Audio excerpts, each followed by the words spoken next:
Good morning students, I am Dr. Priyanka Bhalerao and welcome to my channel Royal Educational Services। तो आज हम inverse Laplace transform की बात कर रहे हैं। जैसे कि हमारी ये सीरीज इनवर्स लाप्लास ट्रांसफॉर्म की अभी कंटिन्यू है। इसमें हम आज कन्वोल्यूशन थ्योरम पे देखेंगे कि कन्वोल्यूशन थ्योरम पे वर्क करेंगे कि कन्वोल्यूशन थ्योरम क्या होती है। तो हम करते हैं हमारी convolution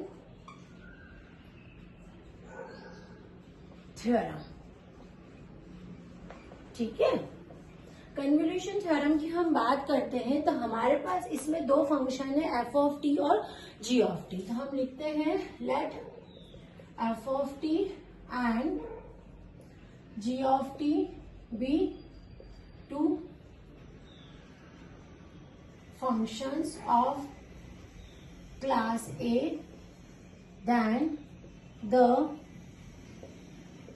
convolution of two functions, दो functions का convolution होगा f of t and g of t minus x is denoted by,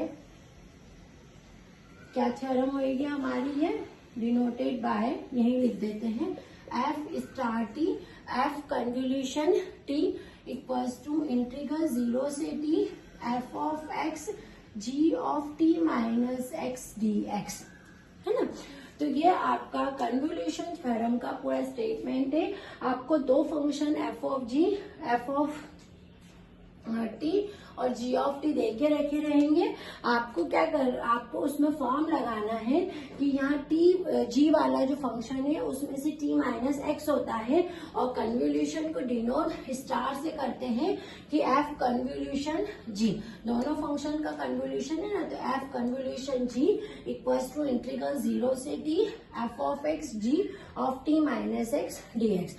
तो ये इसका फॉर्मूला है। अब इससे एक छोटा सा क्वेश्चन इवेल्यूएट करके देखते हैं, फिर आगे इससे रिलेटेड और क्वेश्चन देखेंगे। हमारे पास क्वेश्चन है फाइंड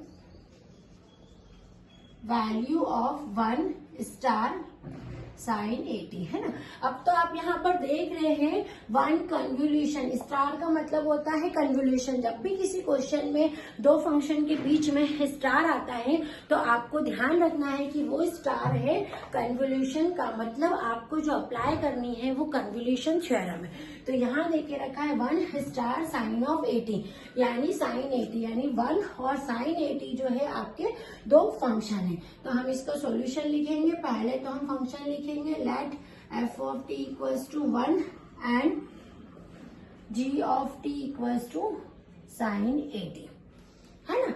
एक पहला फंक्शन ये 1 हो जाएगा, दूसरा फंक्शन ये। हर उसमें क्वेश्चन में जिसमें आपको दो फंक्शन के बीच में स्टार देके रखा है तो ध्यान में रखेंगे कि पहला फंक्शन जो होता है वो f ऑफ t होगा और दूसरा फंक्शन जो होगा वो g ऑफ t होगा। अब हम कन्वोल्यूशन लगाते हैं, ये वाला फॉर्म है ना, बाय कन्वोल्यूशन थ्योरम, है ना। देखो यहाँ f कन्वोल्यूशन g यानी f कन्वोल्यूशन g यानी 1 कन्वोल्यूशन साइन 80, 1 कन्वोल्यूशन साइन 80 लगा दिया। अब लगा दो इसमें यही चीज, मतलब f convolution g equals to 0 से t लगाया, f ऑफ x यानी क्या हो जाएगा 1 डॉट, है ना। साइन ऑफ x या साइन ये g t माइनस एक्स यानी t वाले में से क्या माइनस कर दोगे, x माइनस कर दो तो जाएगा sine a t minus x dx। ठीक है, ये कन्वोल्यूशन अप्लाई कर रहे हैं। अब इसको सॉल्व कर लो, है ना। अब इसको सॉल्व करेंगे, देखो तो 1 का इंटीग्रेशन 1 है ये, तो मतलब साइन का इंटीग्रेशन करोगे मतलब minus cos t minus x upon में माइनस है, तो ये क्या हो जाएगा minus cos t minus x upon में माइनस a 0 से 1, ये 1 है ना, क्योंकि अपने को लिमिट यहाँ पर जो है वो 0 से 1 में अपन ने 1 लगा दी। अभी क्या करेंगे इसमें, अब इसको upper limit minus lower limit कर दो। अपर लिमिट इसमें से करो, कितनी होगी, x की जगह रखना है ना, तो ये कितना हो जाएगा आपके पास में, यहाँ a आएगा, है ना। तो ये कितना हो जाएगा आपका यहाँ से cos 80, cos 80 minus upper limit minus lower limit का ही कॉन्सेप्ट लगाएंगे वहां पर, उसी से सॉल्व होगा ये अपर लिमिट करके लोअर लिमिट करना है आपको, है ना। तो ये क्या हो जाएगा आपका, अपर लिमिट कितनी है यहाँ पर 0 से t है ना। यहाँ पर भी क्या है t है, ये t है। तो अपन लगाते हैं upper limit minus lower limit, तो ये हो जाएगा माइनस कॉस, ये ऐसे ही रखो पहले, है ना।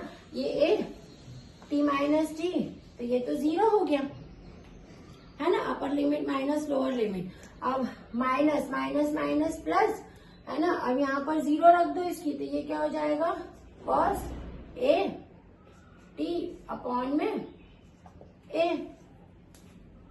ठीक है। तो ये कितना हो जाएगा यहाँ पर 1/a जो है, आप दोनों इसमें भी आएगा ये माइनस का, ठीक है। यहाँ भी माइनस का आएगा, तो ये तो कैंसिल हो गया आपका, है ना। तो यहाँ क्या बचेगा कॉस ऑफ a अपॉन में a, क्या हो जाएगा ये कॉस a अपॉन में a प्लस कॉस 80 अपॉन में a। तो एक काम करो 1/a जो है वो यहाँ से पूरे में से बाहर ले लो, ये माइनस का है यहाँ पर, तो ये माइनस का हो जाएगा, है ना। तो यहाँ से हम क्या करेंगे 1/a जो है वो बाहर ले लेंगे, तो यहाँ क्या बचेगा आपका cos a। अब ये cos a जो है ना आपका कांस्टेंट बच रहा है, तो cos a माइनस cos 80।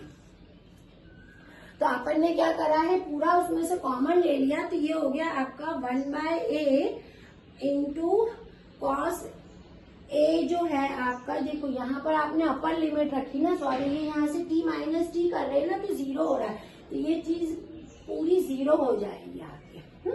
तो ये क्या हो जाएगा कॉस ऑफ 0 1 हो जाएगा, तो 1/a 1 माइनस कॉस 80। तो ये आंसर आएगा इसका। अपने को ना ध्यान में रखनी है चीजें यहाँ पर, जब आप इंटीग्रेशन करोगे ना तो सबसे पहले ये ध्यान में रखना कि कोई साइन जो है उसको आप क्लियर करना, और फिर आपको लिमिट जो है 0 से t रखना है। जैसे यहाँ पर माइनस कॉस a ब्रैकेट में t माइनस x था, तो जब अपन लिमिट रख रहे हैं यहाँ पर ये x है, तो जब आप t लिमिट रख रहे हो ना, तो t माइनस टी जो है यहाँ आके वो 0 हो जाएगी, यहाँ तो cos 80 रहेगा। अब यहाँ पर cos 0 की वैल्यू जो होती है 1 होती है, तो वही की वही आपने यहाँ पर वैल्यू रख दी। तो इस तरह से कन्वोल्यूशन थ्योरम को अप्लाई किया जाता है। केवल फोकस जो है वो इंटीग्रेशन पे ही आपको रखना है, और लिमिट सब्स्टिट्यूशन और उसका जो साइन है उस पर रखना है। उसके अलावा इसके अंदर बस जो कन्वोल्यूशन थ्योरम का छोटा सा कॉन्सेप्ट है कि जब भी किसी फंक्शन में स्टार आता है तो मतलब माइंड में फिट कर लेने का है कि ये वाला फॉर्मूला अप्लाई होगा, जी वाला जो फंक्शन रहेगा उसमें से माइनस एक्स होता है। ये ध्यान में यहाँ पर रखना है कि उसमें से t माइनस एक्स होता है, देन इंटीग्रेशन करना है, साइन जो हो वो पुट करके लिमिट लगा के उसकी फंक्शन की वैल्यू फाइंड करना है। तो ये पूरा आपका कन्वोल्यूशन थ्योरम है इनवर्स लैप्लास ट्रांसफॉर्म की। आप इसको नोट डाउन कर लीजिए। नेक्स्ट वीडियो में हम फिर से मिलते हैं कुछ क्वेश्चंस के साथ। Thank you.